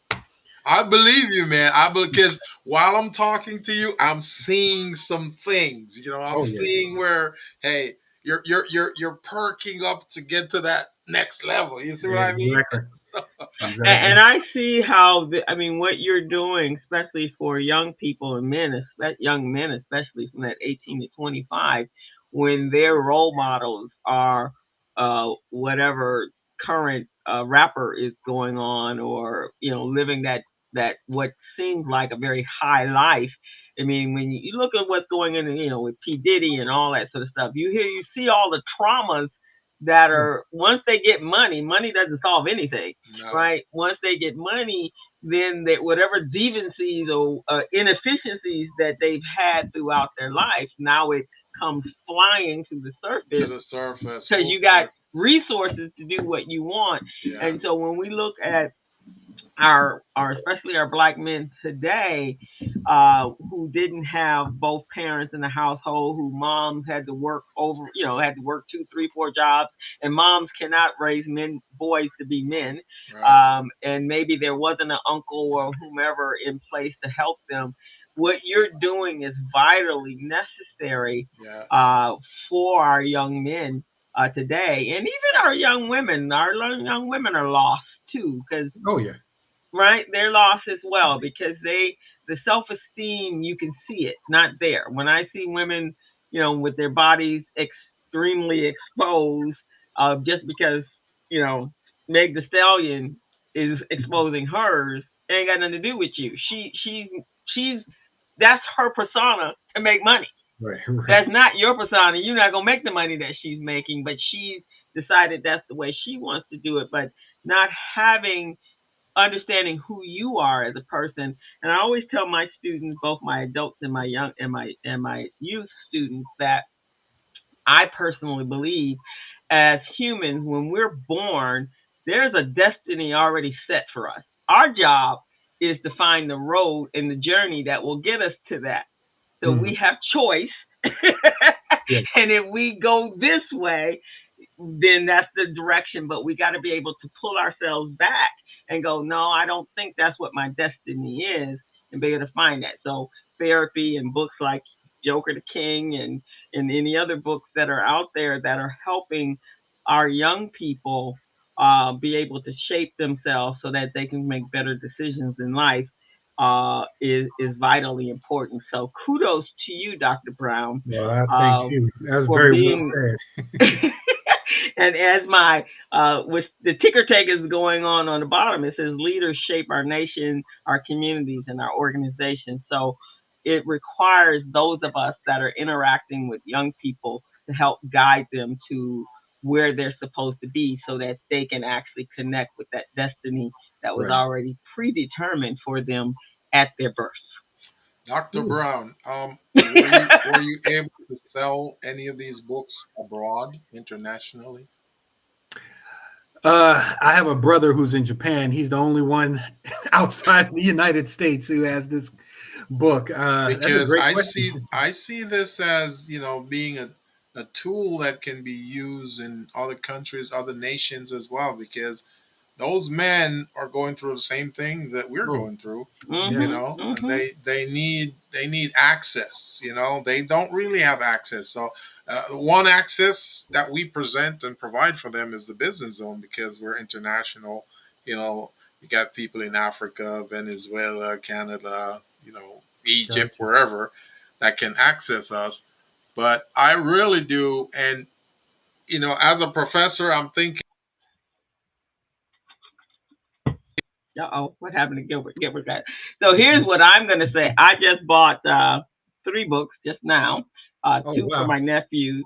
I have a brother-in-law that really, truly, not brother-in-law. I have my daughter's husband truly needs this book.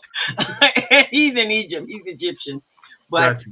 a whole not, those kind of concepts. And my niece she grew up both here in America and Egypt, and I shaped her young adult life, and so she's going through a lot of the same traumas because he doesn't he the way he was raised was completely different, Right. and so taking the role in as the husband, the actions his actions doesn't follow suit with what his demands are, so to speak. Gotcha. That's a very in countries where it's very it's patriarchal. Hmm. They're going by these norms that as a wife you're Right. supposed to do X, Y, and Z, but then as a husband, where's your X, Y, and Z, right? Right. I saw a TikTok recently that said this young man, he said he went to a therapist, and the therapist, I think it was on TikTok, his therapist told him to write down everything that he wanted in a wife, right? And he said, I had a whole list, back and front page and back page, a whole list of all the things I wanted in her. So then he said she asked him to do one for himself. What was he willing to give to her? Right. So what was he going to provide? So he wrote his list. He said, I only had like a few little things on that list. You know what what she needed from me, because I figured I had it all. And so he said, so he went back.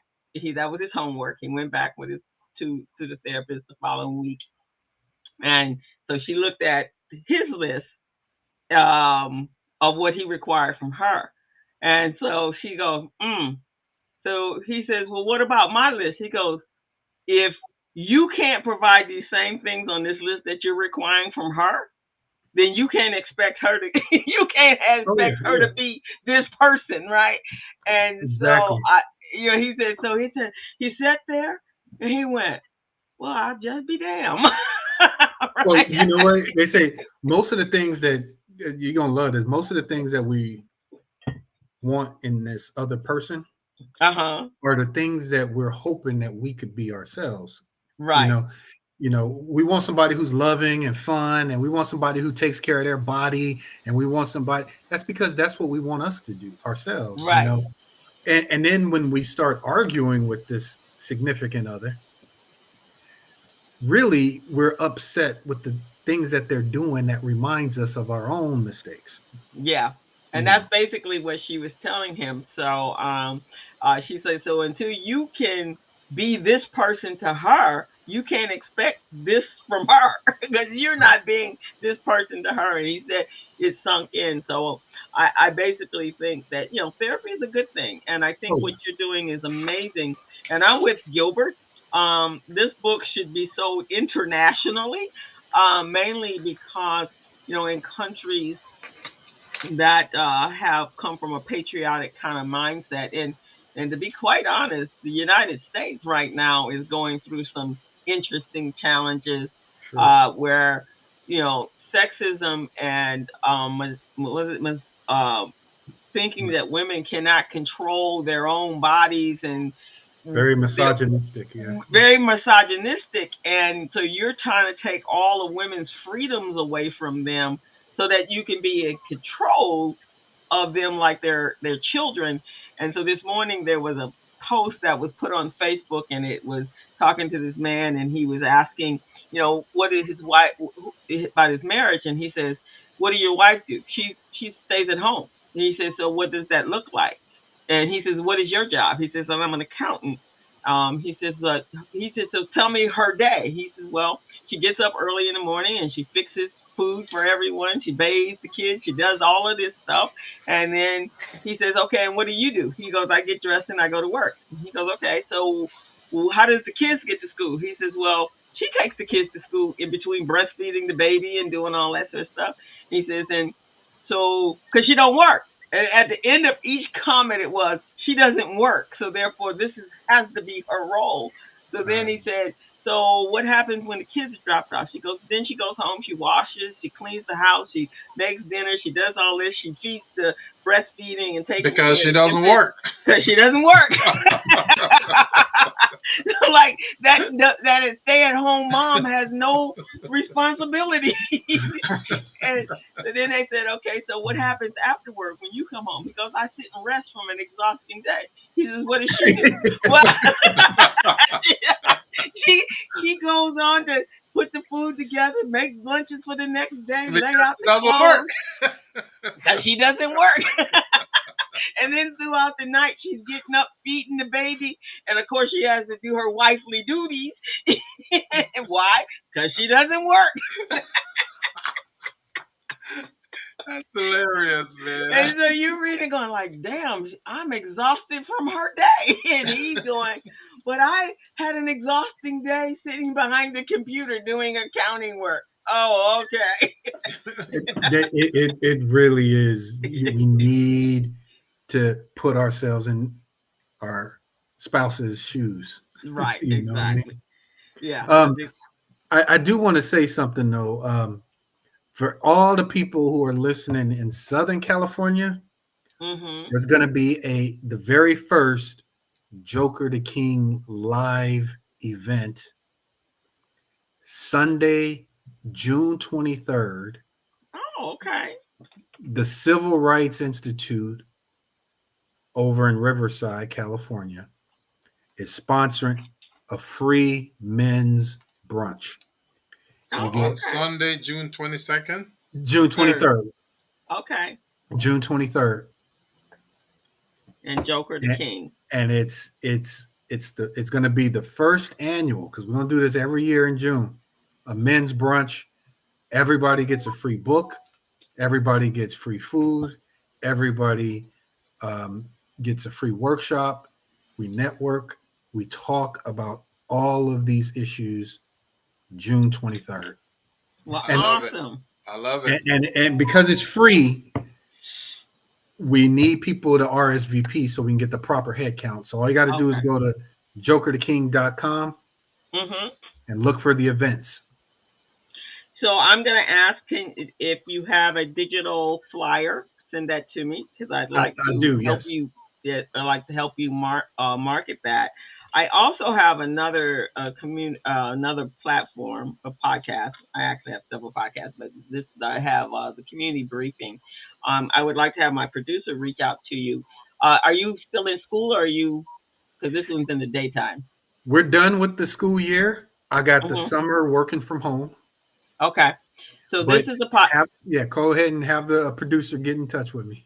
Yeah, because I think that's a that's a different platform than the business zone. That one is actually a community. It's called the community briefing because it's bringing those of us that are doing amazing things in our community and introducing them to that platform. So a number of those individuals on that platform run nonprofit organizations for men and women, but Gotcha. definitely young men. So that would be a great way for you to introduce the event on the 23rd. So I'll have Stephen, his name is Stephen Turner. I'll have him reach out to you and see if we can get you on the calendar before this event. Um, and it's every Thursday at 11 o'clock because I think it's very important. But send me the flyer, and I'll make sure I'm marketing it out for you. I think this is excellent. You and I are going to talk offline about you guys. If you want to come talk to our kids, my boys, for our kids, Yes. for our summer biz camp.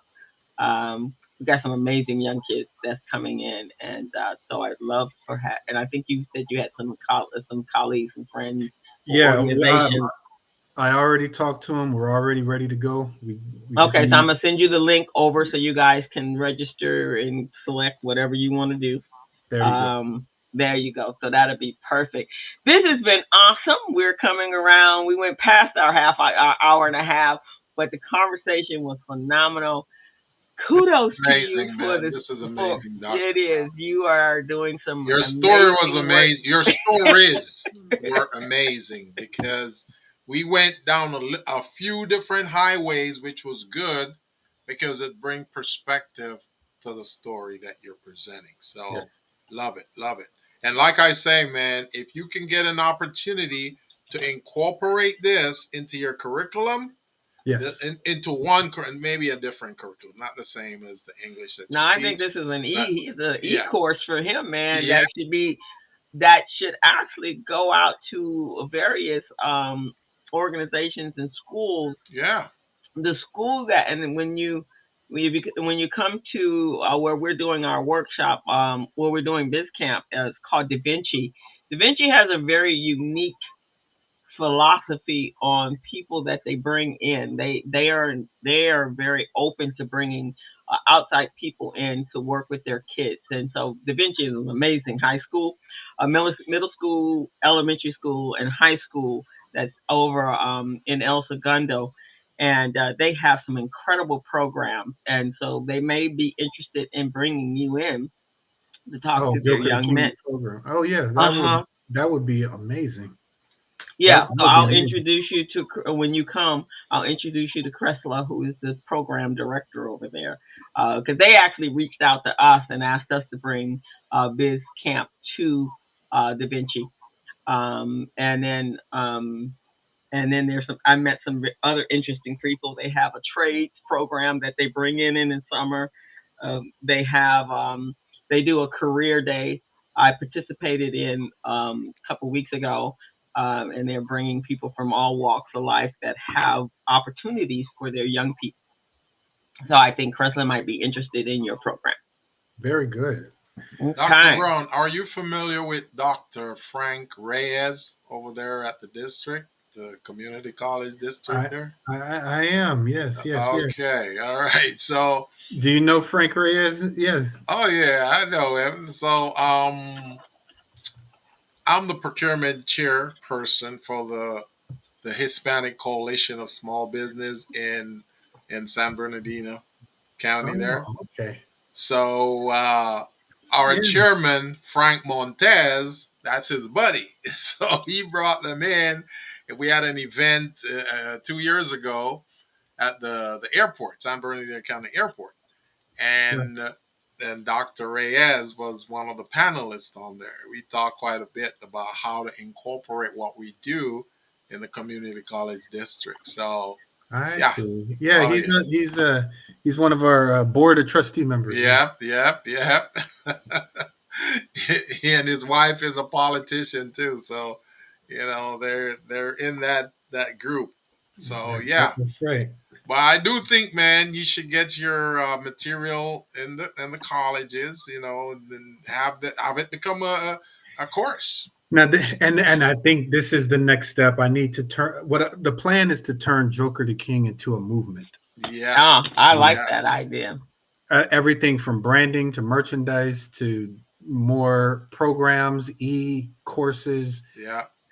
So I need to lean on the two of you as experts. And we're ready. We're already waiting here with open arms, man. Because Yes. Right, exactly. Partnerships.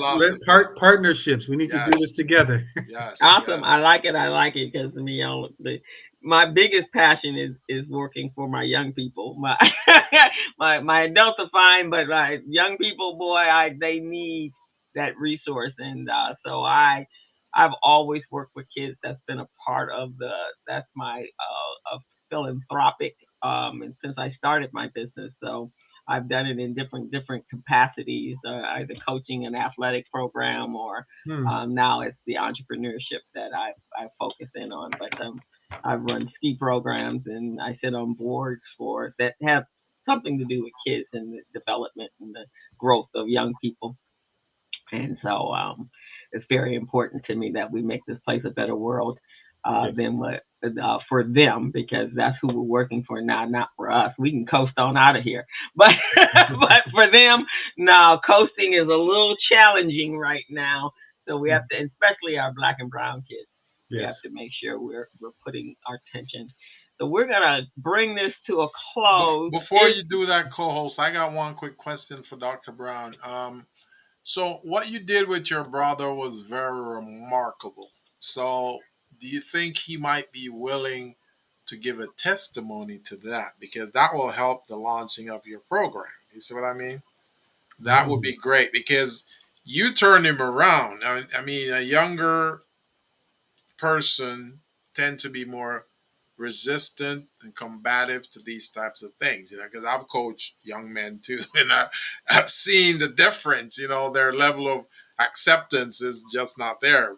Right. But your brother was able to take this receptively, and then the strategies that you use, one was it had accountability built into it, but at the same time, he felt like he was benefiting too.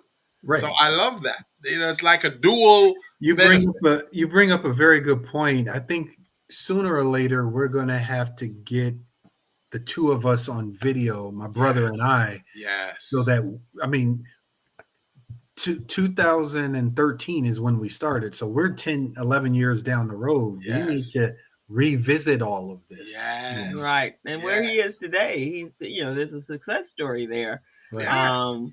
And even he writing a book about his journey from his involvement and from going through the 52 lessons. So I think when you do that course, he should be incorporated in that. Yes. Because he's the prototype, right? And I could see his friends getting involved too, because you know how it is. No, that should be a curriculum. In fact, I think some churches who have those emancipated programs or those what do you call them? the Fame used to have one where they're helping young men grow into manhood. It's kind of like 100 Black Men, right? Yeah, 100 Black Men, Or, but they're or those rites of passages. right. That's Yeah, it. The rites of yeah, passages. yeah. Yeah. So there are a number of churches that would probably be open to that program as well, because you know I know one of the guys that works with our tennis program, he sits on a board that does a rites to passage. But this is something that really needs to happen with our young people, and especially those of, like I say, I have to focus on people that look like me, because it's so important that our young men are better equipped, and they're just not. They're just not. And a lot of times their gang involvement, their drug involvement is just because there's such hopelessness or no hope for what the future looks like for them. So having someone to plant a seed, sometimes that's all it requires, is planting a seed and a redirection to where they're going. And I've seen so many of the kids in the programs that I do that their lives have been turned around just because somebody took the time to plant that seed. That life has its challenges and its obstacles, but just one mistake doesn't carry through for your whole entire life. You just have to be able to have a hope and a dream on what the future looks like, and a lot of these kids just don't have any hopes or dreams for what the future looks like. That's true. That's true. Yeah. One advantage, Dr. Brown, that you have after this show is over, you can go right straight to YouTube. This will be on YouTube, and you can clip any section of this that you want and use it in your marketing campaign. You see what I'm saying? I gotta learn the technology and how to do that. I will work with you. My co-host is a ninja when it comes to that. She will show you how. I do so much in person. Yeah. I got to get used to the social media and the platform. The action. Yeah. There's some tools out there. We can have a conversation. Yeah, she's a ninja, man. She's been teaching me stuff. I'm going, huh? I didn't know he could do that. I think somebody said I've been an old man since I was 6 years old. Well, this is just the technical part. I just happen to be a closet nerd. I just didn't go to school to be that, but I am a closet nerd. But this I will definitely lean on your help. Yeah, for sure, man. Right. Because you can use this in little videos to promote the event that we just talked about, on June 23rd. You see what I'm saying? So you can clip any section of this and put it out. I'm going to clip it with Opus, and then I will send it over to him, and then he can utilize it. So there's a platform. There's an actual digital AI platform called Opus Clip, and it will clip it up just where impactful points and conversations that we've had with some highlighters and some it's called including B-rolls, and then you can use it on your social media, so you can make that happen. And we got to get your podcast back up, so I'll show you how the restream works. That is true. That's actually one of the beautiful things, and I know we're getting close to that 2-hour mark here, but San Bernardino Valley College just built a state-of-the-art podcast studio. Oh, awesome. Now, and because our college is also the home of KVCR. Oh, okay. Our Inland Empire, NPR public radio and public TV affiliate is on our campus. And so we have the studio, we have the podcast studio, we have the cameras, we have the TV studio. Oh, so there you go.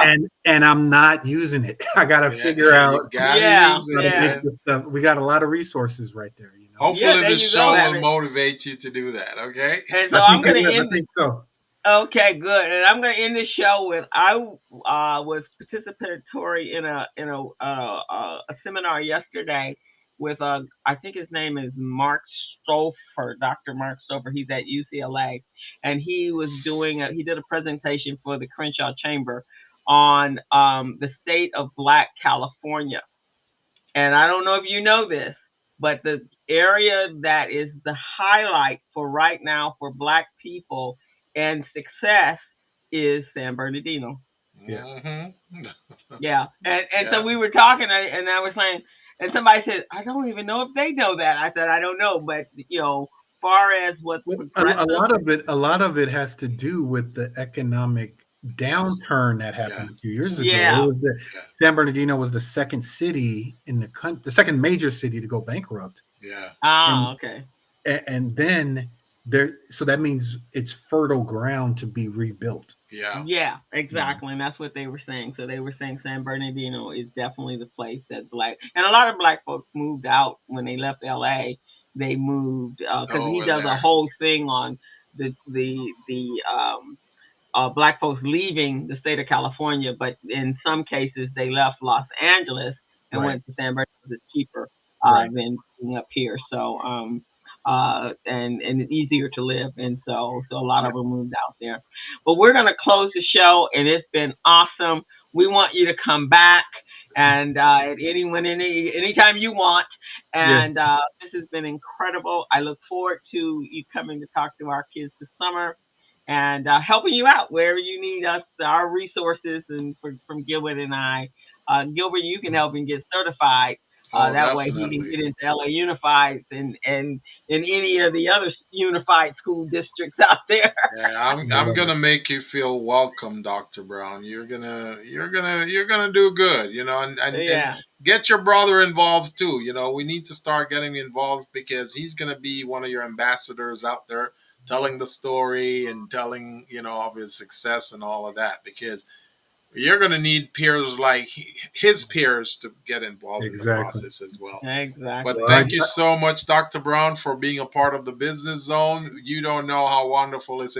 Usually we don't go until 5 o'clock with any one of our guests. So you're doing something right. well, I greatly appreciate it. You all have been amazing. This has been Yes, an awesome 2 hours. So I love it.